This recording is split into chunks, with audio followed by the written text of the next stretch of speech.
O período das chuvas, que acontece na maior parte do Brasil entre os meses de outubro, novembro até o fim de março, é marcado pelo grande número de ocorrências de diarreia em bezerros. Sobre esse assunto vou conversar agora com o Raul, que é veterinário da Embrapa. Por que isso acontece, Raul?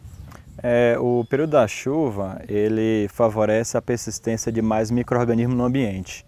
Então, quando a umidade ambiental, ela favorece que micro-organismos como o rotavírus e o coronavírus, ele persistam viável naquele ambiente. Consequentemente, ele é um desafio maior para os bezerros.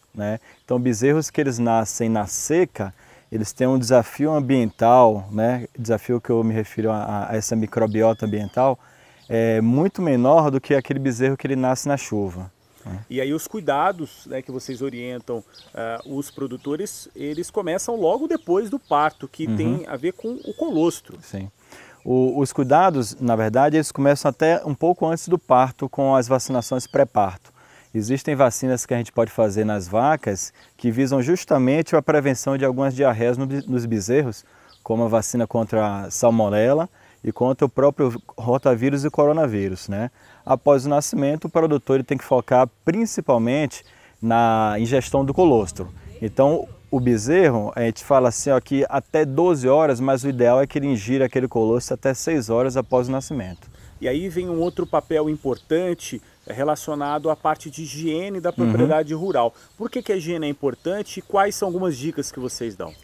No caso, se for bezerros criados ao pé da vaca, bezerros leiteiros criados com a vaca, o foco de higienização seria mais o curral onde está ocorrendo aquela ordenha e evitar que aquele bezerro venha dormir no curral por algum motivo. O curral é uma fonte de contaminação. No caso de bezerros, como é a criação dos holandeses, em que eles são afastados no primeiro dia do nascimento, então a gente vai ter que focar principalmente na qualidade do aleitamento. Com relação à qualidade, a gente se refere a quantidades e momentos do dia, então tem que ser bem exato. O bezerro ele mama 10% do peso vivo dele em leite, tem que ser no mínimo em 2 vezes ao dia, nas mesmas proporções e nos mesmos horários. Depois a gente vai focar em limpeza de bebedouros, que deve ser no mínimo diárias, e limpeza dos comedouros, evitando que permaneça umidade naquela ração dos animais. Raul, e quando o produtor, o pecuarista, tem uma bezerra com diarreia na propriedade, tem tratamento? Tem. Os tratamentos hoje de um animal doente com diarreia é baseado no uso de antibióticos, Só que esse uso de antibióticos ele tem que ser de uma forma bem consciente para a gente evitar tratamentos desnecessários. Então, existem algumas diarreias, como a diarreia do leite, aquela diarreia branca da pastagem, que um simples ajustamento na forma do aleitamento, fazendo o aleitamento correto, essa diarreia já soluciona.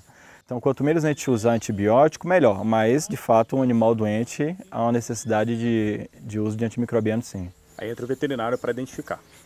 O veterinário está instruindo sempre o produtor e o produtor, bem instruído, ele vai estar executando tratamentos e medidas de prevenção corretas na propriedade dele. Para o produtor, quanto menos diarreia, melhor. Uma diarreia, a depender da gravidade das lesões no intestino do animal, ela pode refletir em perda de produção para o resto da vida daquela vaca leiteira. Então, quanto mais o produtor ele invista na prevenção, consequentemente nós teremos menos casos de diarreia e menores prejuízos.